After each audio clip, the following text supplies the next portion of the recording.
अस्सलाम वालेकुम रहमतुल्लाहि व बरकातुहू। हकीम मोहम्मद महर अली अपनी अगली वीडियो के साथ हाज़िरी की खिदमत में हाज़िर है। आज का जो हमारा नुस्खा है बहुत ही बेहतरीन और कामिल नुस्खा, नामर्दी का और क़ुव्वत बा का बेहतरीन इलाज, बेहतरीन तरीका आपके सामने पेश करता हूँ।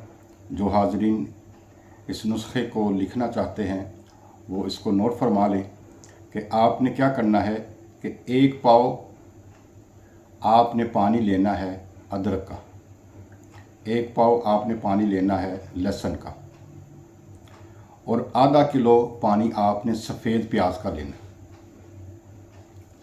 ठीक है। और इसके अलावा आपने 1 पाव पानी जो है वो आपने पखरे का लेना है, ठीक है। पखरे का पानी कैसे होगा कि सबसे पहले आपने 1 पाव पखरा लेना है और पानी में उसको ग्राइंड कर लेना है अच्छे तरीके से, बिल्कुल मैदा हो जाए।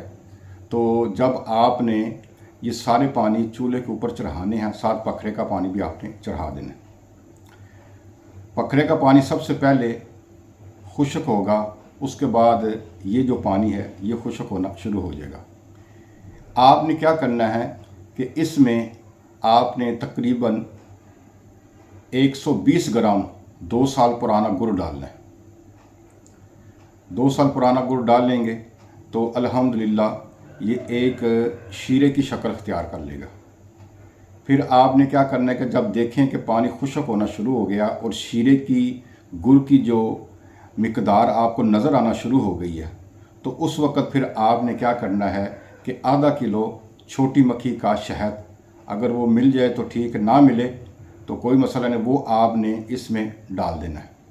अच्छी तरह हिला लेना है। जब देखें पानी खुश्क हो गया तो फिर आपने क्या करना है कि इसमें 1 तोला आपने जुंजम दस्तर, 1 तोला आपने इसमें सफ़ेद मूसली, गोंद किक्कर, गोंद कतीरा, ये आपने 1 तोला डालनी है। उसके अलावा सतावर, बोफली, और आपने इसमें 1 माशा कस्तूरी डालनी है, और 1 माशा आपने इसमें अंबर डालनी है, और 5 माशा आपने इसमें ज़ाफ़रान डालना है। ये सारी चीज़ें जब आप इसमें डाल दें, मैदा करके सफ़ूफ़ करके, बिल्कुल बारीक सफ़ूफ़ करके आपने इसमें डालना है, और फिर इसको आपने हिलाते रहना है, ठीक है। हिलाने से आप ये देखेंगे कि ये एक मजून सी बन गई है। तो जब मजून सी तैयार हो जाए तो फिर आपने इसको नीचे उतार लेना है। उतारने के बाद आपने एक काम करना है कि ज़ाफ़रान, अंबर और कस्तूरी ये सबसे बाद में आपने डालना है, ठीक है। जब आप नीचे उतार लें, उतारने के बाद आपको पता चल गया कि ये चीज़ें हमने जो पहले मैंने आपको बताई वो आपने डाल दी हैं सारी, ठीक है। तो उसके बाद आपने ज़ाफ़रान, अंबर और कस्तूरी इसको अच्छी तरह आपने मैदा करके बिल्कुल बारीक सफ़ूफ़ करके इसमें डाल देना और हिलाते रहना। हिला लिया। हिलाने के बाद जब ये ठंडी हो जाए तो आपने इसको शीशे के बर्तन में, जार में बंद कर लेना है।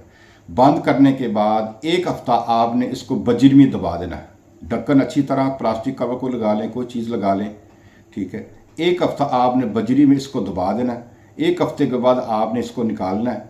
तो सुबह और शाम छोटी चाय वाली जो चम्मच होगी वो आधी आपने सुबह शाम लेनी है। इंशाअल्लाह ताला आपके दिमाग से लेकर और पाँव के नाखूनों तक सारे जितने भी पट्टे कमज़ोर हैं, अल्हम्दुलिल्लाह वो सारे के सारे ही अल्लाह ताला उसमें क़ुव्वत पैदा फरमा देगा। तो बहुत ही एक मुजरब और सन्यासी नुस्खा है, आप इसको इस्तेमाल करें। इंशाअल्लाह करीम आपको शफ़ा अता फरमाएगा। इजाज़त दीजिए, अल्लाह हाफ़िज़।